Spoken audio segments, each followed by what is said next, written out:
Carmine, how did you break into studio work? My first real professional job was in '72 with LaBelle, but it's like being a scientist, because the way I play live, I had to really adapt for studio because less is more. Right. That's a good right. And finding you know, trying to not to get too groovy with the part or whatever.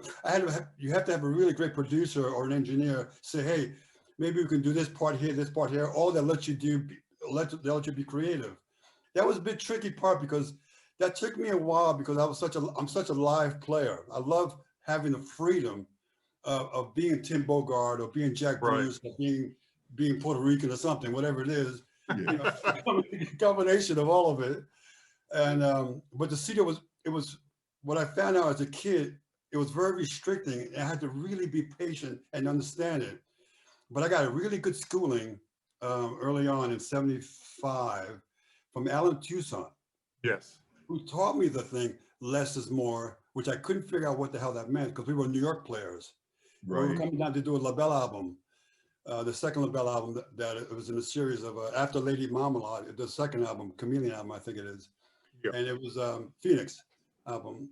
And he just says, you know, he saw me play with the drummer and with those guys, and it was too much. And I felt it was too much. I'm going, if I play less, maybe I won't be respected as much or whatever. But minimal notes, and being a fan of George Porter and him being in a room working with them, because they did the bulk of the album. But it was a pleasure watching George Porter work with Alan Toussaint. A master. Working out parts. And then Alan was really gracious of letting me play 3 songs on the album and showing me about, you know what, you could do that. You could minimalize that.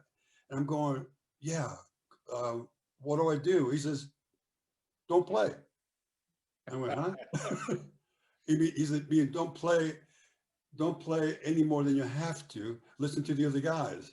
And that's when I got into the studio work, listening to other people, you know, and just minimalizing the parts and finding fat grooves, even if it's one note. You know, so I went back at that time, I went back to Beatles albums. I went back to a lot of old albums going, okay, that's why the bass sticks out so fucking much. You know, they sticks out like, you know, that's why it sticks like Latin bass and R&B bass and reggae bass. It's right there of minimal parts, about feel and about what fits for the song. So I got really deeply, because of Alan Toussaint, into doing pop, rock R&B bass lines, looking for those things. I listened to your early work with LaBelle, and you really, even though you're saying you're playing minimally, you do get to stretch out harmonically and rhythmically, and you had a beautiful tone. Now, I guess watching George Porter, were you using the P bass as well? I used his bass. Oh, you did? Okay. So it would sound, so everything would sound pretty much the same. Okay. But the early LaBelle stuff, that was my jazz bass. That first album scared the crap out of me because Stevie Wonder was producing the tracks. And it was my first professional, you know, LaBelle, Nona and Patti LaBelle, they really trusted me. I mean, they pulled me in on this thing. And I'm going, I don't know, you know, this is deep. You know, this isn't like playing in somebody's house or whatever. This is, you know, RCA Studios in New York. There's Stevie Wonder he came in to do 2 songs with LaBelle. Right. Using 2 songs. And I went, holy crap, 1972. I'm going, you got to be kidding. And I had to set up next to him. I'm like shitting, pissing, trying to keep it calm. I'm really nervous because I don't read charts at that point. I wasn't reading charts. I read chords. So he says, I'm going to give you 3 chords, fill up the lines like a Chuck Rainey thing, because he knew I was a Chuck Rainey fan because of the way I played. Sure. I went, okay, and I'm afraid thinking maybe I'll be too much or whatever. And then I came up that line, that first professional album, and I just went for it. It came out amazing. Stevie said, yeah, do that again. I went, okay, and I could not remember what I did. So if you notice, every time the chorus would come around, the line would change because I couldn't remember what I did previous.